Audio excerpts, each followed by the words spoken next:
C'est peut-être l'une des dernières fois qu'il vient dans ce champ. À seulement 35 ans, Aurélien est obligé de mettre la clé sous la porte. Des dettes qui s'accumulent, des marges de plus en plus faibles. Aujourd'hui, Aurélien arrête son activité. C'est 12 ans de carrière. Et puis c'est 3 générations de vie. 3 générations d'agriculture sur l'exploitation qui s'en vont. Aujourd'hui, Aurélien va aussi dire adieu à ses vaches. 230 bêtes vendues aux enchères devant un parterre d'agriculteurs venus chasser la bonne affaire. 222 000 en face de moi, c'est vu juge et sans regret. 222 000, 223 000. Jean-Philippe est l'un de ces agriculteurs. Lui ne vient pas pour le cheptel, mais pour cette benne.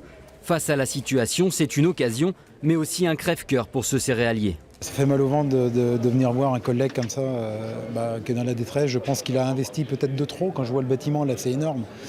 Et il y a cru, quoi. Il y a cru, mais aujourd'hui, malheureusement, ça s'est retourné contre lui, quoi. Voilà. Donc là, tout le monde est en train de regarder ce qu'il peut acheter. On est en train de le dépouiller, quoi. C'est un peu ça, hein.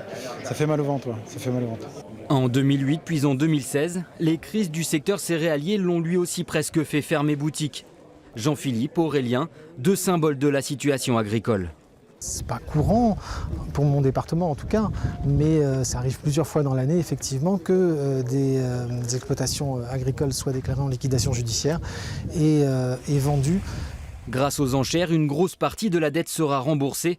Aurélien peut donc partir la tête haute, lui qui se voit un avenir dans les engins agricoles.